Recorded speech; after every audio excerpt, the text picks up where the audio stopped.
কোরবানির ঈদকে সামনে রেখে মৌলভীবাজারের কামার শিল্পীরা ব্যস্ত সময় পার করছেন। ছুরি, চাপাতি, দা এবং বটি সহ কোরবানিতে প্রয়োজনীয় পণ্যের চাহিদাও প্রচুর। তবে পণ্যে তৈরির কাঁচামালের দাম বেড়ে যাওয়ায় তেমন লাভ হচ্ছে না বলে জানিয়েছেন তারা। মৌলভীবাজার থেকে SM উমেদ আলীর পাঠানো রিপোর্ট। মৌলভীবাজারের কামার শিল্পীদের চলছে ব্যাপক কর্মযজ্ঞ। সামনে কোরবানি ঈদ, তাই দিনরাত কাজ করছেন শিল্পীরা। চাপাতি, ছুরি, চাকুসহ গবাদি পশু জবাই করার কাজে লৌহজাত পণ্য তৈরি করছেন।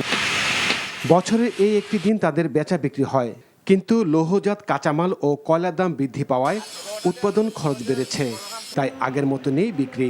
আগে যে বলা কাজ করছি আমরা, আমাদের সেই কাজ নাই। সবটা তো মেশিনে বা করছে, সবটা চায়না বা করতে পারি, এত অন্য কাজ নাই। চায়নার মাল রেডিমেড মারাইছে 10 টাকা 20 টাকায় মিলে, তারা ওগুলো লইয়া যায় কি। ক্রেতারা জানান, দা, ছুরি, বটি সহ লৌহজাত পণ্যের দাম আগের চেয়ে বেশি দামে কিনতে হচ্ছে তাদের। কয়েকটা দোকান করছি, দুইটা দাম করছি, দাম একটু বেশি মনে হচ্ছে আমার কাছে। ঈদ উপলক্ষে যে একটা চাপাটি বানাইতাম, এখন এটার তো রেট হয়েছে কি বেশি। মেশিনে তৈরি লৌহজাত পণ্য বাজারে সয়লাভ, সে কারণে হাতে তৈরি পণ্যের চাহিদা থাকলেও দাম বেশির কারণে অনেকে কিনতে চাইছেন না। তাই সহজ শর্তে ঋণ দেওয়ার দাবি এর সাথে সংশ্লিষ্টদের। NTV news desk.